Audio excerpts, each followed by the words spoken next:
So welcome to Queer Guru, and I'm really excited because of the people at the Mardi Gras Film Festival, which comes out in February.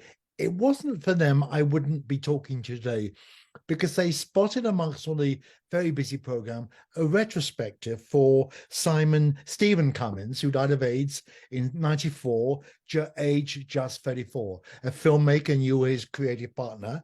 So can you start with telling us about Stephen and what this perspective means to you? Stephen obviously was a filmmaker of great talent whose work got cut off early. Yeah, he only got to the age of 34 and was reaching a sort of a certain peak. But I think in looking at it 30 years later, what we really have is we have this body of short films from the mid-'80s to the mid-'90s that sort of reflect a lot of changes happening within queer culture at the time, within filmmaking, within representation and politics. You know, we start out with Stephen in '84, it's like a 24-year-old art school, the sculpture department, you know, doing quite sort of formal studies, but you can sort of see hints of an eroticism and an emerging sexuality. I mean, the first couple are in the year that homosexuality was decriminalized in the state he was living in, you know. So it's really like an emerging thing where people are getting a little bit more visibility, but it's quite abstract, you know. He's got sort of Bruce Weber posters on his wall and sort of, you know, the sculptured body and an appreciation of beauty and an awareness of how queer images are coded even within mainstream culture and advertising. And so there's a little referencing to that. There's diagonals, bodies, but you see a chest rising and falling, and there's a bit of an eroticism. And what we move through over a 10-year period really is the emergence of AIDS, the demand for visibility and recognition by queer people, a more overt politics, reflections of the effects of AIDS in terms of violence, that it really sort of moves through from what you might call an art school aesthetic period all the way through to, you know, really quite direct political polemic. And I think that's how I'd summarize Stephen's work. Yeah. His work was very experimental, but when we took a look at Resonance, it was very homoerotic as well. And I believe this is a film about gay bashing. Was this autobiographical in any way? I sensed it was. Yes, it was. See, I'd been Stephen's composer for a couple of films sort of leading up to that, and I just released a sort of a classical music CD with I was working with a guy from the Berlin Philharmonic, and Stephen, there's a piece of music at the center of that, and Stephen said, "Look, let's make a film together." And I said, "What, me as filmmaker as well?" And he said, "Yes, let's do that." And so we using this piece of music, and we'll sort of extrapolate from that, and bringing in all the usual collaborators from who Stephen had been working with from the dance world and from the performance art world, and with me with my music. And so we just started writing something, and it initially was a lot more abstract. It reflected, you know, the way that gay people had to be careful in public and stuff like that. But during the writing process, you know, we did some work one night, and then 20 minutes after Stephen left, there was a knock at my door, and Stephen was at my door covered in blood, basically. He had been really right. You felt it was autobiographical somehow, because it was so poignant.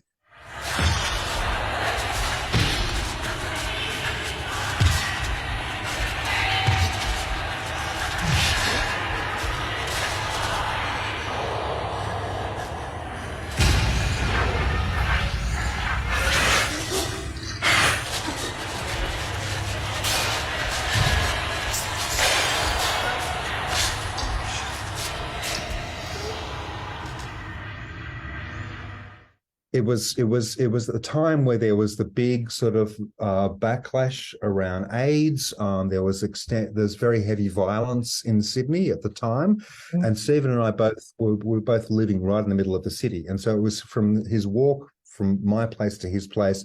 He was attacked by about 4 or 5 guys, beaten up really savagely. I had to take him to the hospital to get stitched up, and that's basically very quickly, within a matter of weeks, actually, I was the one I sort of wrote out the night after that happened. I wrote out the entire first scene with images and pictures, and I said, what about this? And he said, yes, I want to do this. Let's make this about bashing. And we worked into the title. Resonance came quite quickly because we wanted to look at like a healing process from that being attacked, whether it's someone who's an attacker, whether it's the people who are involved with them. So although it's quite sort of lyrical and still quite experimental, not a lot of clear dialogue, that we're working with gesture and movement and dance, that there was a very essential political thing, and that very much was a result of Stephen being bashed. Yeah, let's put this into context. It's 1992. It's in the middle of the AIDS epidemic, and you're on the international scene, which I didn't know about. You guys are there in Sundance with B. Ruby Rich in the conversation, the dialogue, out of which became new queer cinema, and you were there with some very big hitters. Derek Jarman, Tom Carlin, and Isaac Julian. I was going to say to you, illustrious company at the time. How significant was that discussion group for you two? Oh, it was quite an extraordinary moment, actually. And I think for everybody there and for people who have talked about, that was a real Sundance 1992 was a real meeting point for a lot of people. What had happened the year before was that Jenny Livingston's Paris is Burning and Todd Haynes's Poison had won major prizes there. And so in 1992, every sort of gay and lesbian filmmaker in the world converged on Sundance, and there was stuff happening in the mainstream. There was Derek Jarman had Edward II, and there are narrative films, not sort of big expensive studio ones, but full narrative films. Still a lot of experimental work, a lot of politics, a lot of people involved in arts activism. There was all sorts of practice going on, and there was a sense of urgency in all of the people there. Like we were all about 30. We were all about 30 years old. When I had to do a New York Times interview last year about it, I looked it all up, and everyone was either 30, 31, or 32. And so you're at that point where you're at a career launch. But I think there was a sense with all of us, whether, those people who are HIV positive, even those of us who are not, that maybe we only had limited time, and there was an urgency about about queer visibility, about getting stories out there, about getting results. What I wanted to ask you, looking forward, do you think the filmmakers achieved since then what they wanted to achieve from that 1992 meeting? Do you think we've got queer cinema where they wanted it to go? I think there's been success in the things that people wanted, but it's more that it's gone off in all sorts of directions where aspects of queer culture are fully integrated into the mainstream. That is very much a part of that. That it's a marketable thing with an audience that's not just queer people. That you've got stuff from Drag Race to Bros to all those sorts of things are there at that very top level. I think maybe among some people at Sundance there might have been there was a feeling that there was a new form being developed, and that's really what Ruby wrote about and spoke about a lot. It was the first one to really theorize this idea that you had experimental practice and sort of non-mainstream ideas coming into mainstream cinema. People were sort of cutting together Super 8 and video and 35 millimeter, that was all happening. But in some ways that sort of diversity of practice has been sort of mainstreamed as well, because you had the rise of technologies where people can just, make a feature film on their telephone and do that sort of thing. But it's not like the cinema itself has been changed, but just that people have a broader definition of what films and cinema are.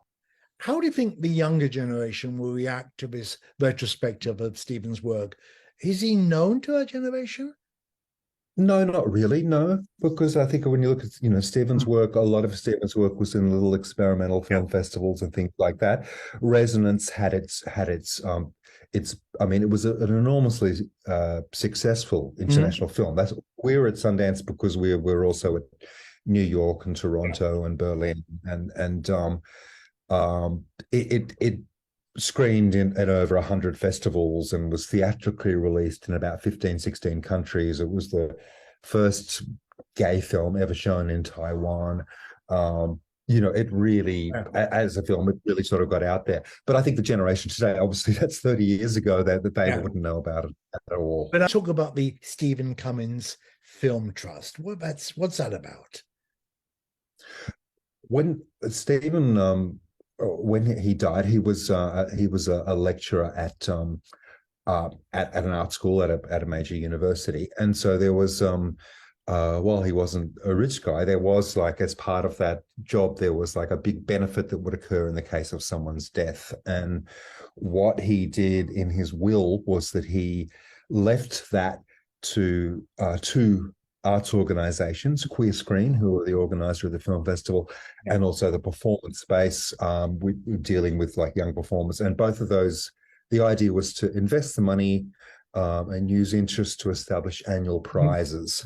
So there's basically myself and someone else who have been running the trust for about 30 years. And it's annually the best short film prize at Queer Screen is funded by that. And then also the Performance Space, the performance people, they do like series of workshops and developments with young, but the idea is like emerging young artists to give them a little boost up to make their next project. Great legacy, great legacy. I can't let you go before asking you, who is Pauline Pantsdown? Who is Pauline Pantsdown? Pauline Pantsdown is a character I created 25 years ago. We're really in the past today, aren't we? Basically, I made a drag version of a racist politician called Pauline Hanson, who emerged in the late 90s and started to get a lot of support within Australia. It was a bit of a backlash to the way that Australia had changed and become multicultural. It was a bit of a last gasp happening there. And basically, and she got a lot of support and was very upsetting for a lot of people of color and Indigenous people. And so I created a drag version of hers. I'd been doing a lot of performance work where I'd taken people's voices and I'd do cut-ups of the voices using digital samplers and things.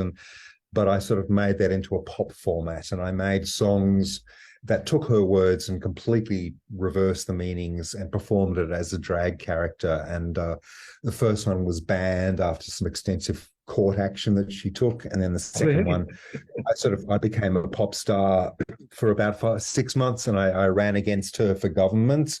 Neither of us actually got in on the next election, which was a good thing, and she was unfortunately re-emerged 20 years later and is still around. And so these days, I still have the character, although I don't really perform much anymore. I have like a virtual avatar of the character that I use to engage in like political practices. She's like your R. Anita Bryant, I guess, in a way. Yes, in a way, yeah. Okay, so I'm really grateful we came across this, and thank you. And good luck with the screenings. I hadn't heard of Stephen. I have a great respect for him, and it's really important for us because his work is part of our own gay history, and we won't know who we are unless we appreciate where we came from. Good luck with the screenings, and thank you for talking to me. Thanks very much, Roger.